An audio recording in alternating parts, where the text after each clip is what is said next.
ഒരു നടൻ അല്ലെങ്കിൽ ഞാൻ താരസംഘടനയുടെ ഭാരവാഹിയായിരുന്നു. അങ്ങനെ നിലകളിൽ അങ്ങേ പലതവണ ഞാൻ അടുത്ത് ഇടപഴകാനുള്ള ഭാഗ്യം എനിക്കുണ്ടായിട്ടുണ്ട്.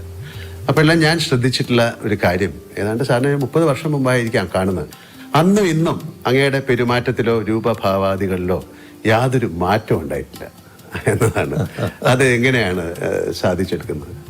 കാര്യം ഒരുപക്ഷെ അങ്ങ് പാർട്ടി പ്രവർത്തകനായിരിക്കുമ്പോഴും അല്ലെങ്കിൽ മന്ത്രിയായതും പിന്നെ മുഖ്യമന്ത്രി ആയിരിക്കുമ്പോഴെല്ലാം അങ്ങയുടെ ഇടപെടൽ ഒരുപോലെ തന്നെയാണ്. നല്ല ഒരു കരുതലുള്ളതുപോലെ ഞങ്ങൾക്ക് ഫീൽ ചെയ്യും.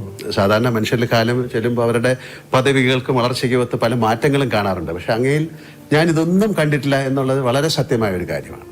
ഒന്ന് നമ്മൾ കാണേണ്ടത്, നമ്മൾ ഏത് സ്ഥാനത്തിരിക്കുന്നതായാലും അതൊരു പ്രത്യേക നിയോഗത്തിൻ്റെ ഭാഗമാണെന്ന് കാണേണ്ടതേ ഉള്ളൂ. എപ്പോഴും അവിടെ നിന്ന് മാറേണ്ടതായിട്ട് വരാം.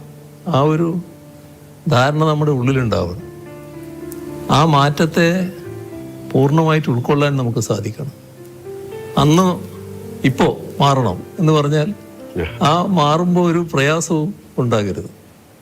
അതാണ് നമുക്ക് ഏറ്റവും പ്രധാനം. ഞാൻ വൈദ്യുതി മന്ത്രിയായിട്ടാണല്ലോ മന്ത്രിസഭ പ്രവർത്തനം ആരംഭിക്കുന്നത്. അപ്പോൾ എൻ്റെ കുട്ടികൾ ചെറിയ മക്കളാണെന്ന്. വൈദ്യമന്ത്രി സ്ഥാനം ഒഴിഞ്ഞ് ഇവിടെ തന്നെയായിരുന്നു, ഇൻഡസ്ട്രി ആയിരുന്നു. നേരെ നിങ്ങൾ വന്നിട്ടുണ്ട്, ഞാൻ താമസിച്ച വാടക വീട്ടില്ല. ആ വാടക വീട്ടിലേക്ക് മാറി. ഒരു പ്രയാസവും കുട്ടികൾക്ക് പോലും ഉണ്ടായില്ല. നല്ല എന്താണോ, അപ്പം നമ്മൾ എന്താണോ ഉള്ളത് അതുകൊണ്ട് ജീവിക്കാനും അതിൽ സന്തോഷിക്കാനും അതിൻ്റെ ഭാഗമായി മാറാനും കഴിയണം. എനിക്ക് അങ്ങനെയൊരു നിലയാണ് എപ്പോഴും ഉള്ളത്. വല്ലാതെ എന്തെങ്കിലും മോഹിക്കുന്ന കാര്യമില്ല. അതിൻ്റെ ഭാഗമായിട്ട് എപ്പോഴും സംതൃപ്തനാണ് ഞാൻ. ഇത് ബോധപൂർവം നിലനിർത്തുന്നതാണോ അതോ സ്വാഭാവികമായി സംഭവിച്ചാണോ അതോ കുട്ടിക്കാലത്ത് അമ്മയുടെ ആ ഒരു കരുതൽ അന്നത്തെ കുടുംബത്തിന്റെ ഒക്കെ ഒരു പശ്ചാത്തലത്തിൽ സംഭവിച്ചായിരിക്കും? അതെനിക്ക് തോന്നുന്നത് ചെറുപ്പത്തിൻ്റെ ഒരു സ്വാധീനമുണ്ട് അതിൽ.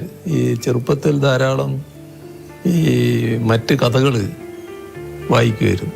അമ്മയ്ക്ക് വായന അറിയില്ലെങ്കിലും പഴയ തച്ചോളി പാട്ടൊക്കെ അമ്മയ്ക്ക് നല്ലോണം അറിയാം. അങ്ങനെയുള്ള പാട്ടുകൾ എനിക്ക് പാടിത്തരുമായിരുന്നു. എന്നാൽ ഞാൻ വായന പഠിച്ചതിന് ശേഷം രാമായണം, കൃഷ്ണപ്പാട്ട്, ഭാരതം അങ്ങനെയൊക്കെയുള്ളത് അമ്മയ്ക്ക് വായിച്ചു കൊടുക്കുമായിരുന്നു. അപ്പോൾ ആ വായനയിലൂടെ അന്ന് എന്നിലേക്ക് വന്നിട്ടുള്ള ചില ആശയങ്ങളുണ്ടാവും. അതെന്നെ സ്വാധീനിച്ചിട്ടുണ്ടാവും എന്നാണ് തോന്നുന്നത്. ഒരു സന്യാസ ജീവിതത്തിൻ്റെ ചില അംശങ്ങൾ ചിലപ്പോൾ നമ്മുടെ മനസ്സിലുണ്ടാകാനിടയുണ്ടാവും.